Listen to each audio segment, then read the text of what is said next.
সাকিব অথবা আমি নই, টেস্টে মুশফিককে আইডল মানা উচিত। তামিম।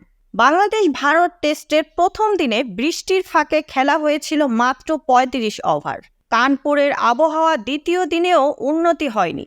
বৃষ্টির কারণে মাঠে গড়ায়নি এক বলও। ক্রমেই বেড়েছে বৃষ্টি, যে কারণে গ্রিন পার্ক স্টেডিয়াম থেকে টিম হোটেলে ফিরে গেছে ভারতীয় দল। প্রায় ১.৫ ঘন্টা অপেক্ষা করে টিম হোটেলে নাজমুল হোসেন শান্তরাও ফিরে গেছে।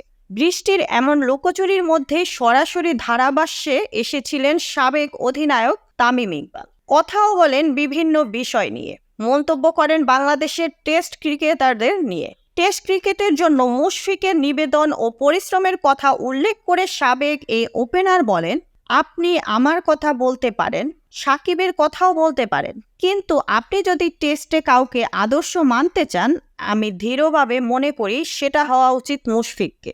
সম্প্রতি কানপুর টেস্টের আগে টেস্ট থেকে অবসরের সিদ্ধান্ত দিনক্ষণ ঠিক করে দিয়েছেন সাকিব আল হাসান। বাংলাদেশি অলরাউন্ডার জানিয়েছেন, টি-20তে ইতোমধ্যে তিনি তার শেষ আন্তর্জাতিক ম্যাচ খেলে ফেলেছেন। টি-20 বিশ্বকাপে আফগানিস্তানের বিপক্ষে খেলা ম্যাচই এ সংস্করণের তার শেষ ম্যাচ ছিল।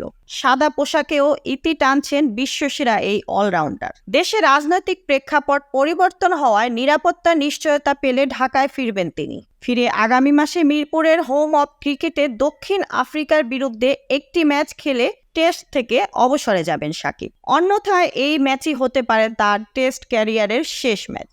দীর্ঘ প্রায় ১.৫ যুগের টেস্ট ক্যারিয়ারে অনেক কীর্তি নিজের নামের পাশে যোগ করেছেন সাকিব। ৭১ টেস্টে বাংলাদেশের ইতিহাসে তৃতীয় সর্বোচ্চ ৪৬০০ রান করেছেন তিনি।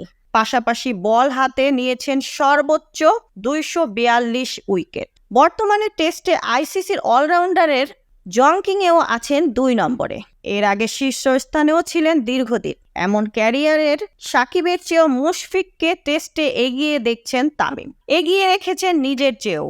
বাংলাদেশের হয়ে সর্বোচ্চ ৯২টি টেস্ট খেলেছেন মুশফিক। রানের দিক থেকেও সবার চেয়ে এগিয়ে ডানহাতি এ ব্যাটসম্যানার। লাল বলের ক্রিকেটে ৩৮.৬৮ গড়ে দেশের পক্ষে সর্বোচ্চ ৫,৯১৯ রান করেছেন মুশফিক। অন্যদিকে এ তালিকার ২-এ থাকা তামিম ৭০ টেস্টে ৩৮.৮৯ গড়ে ৫,১৩৪ রান করেছেন। মুক্তা পারভেজ, ডেস্ক রিপোর্ট, বিই নিউজ, ঢাকা।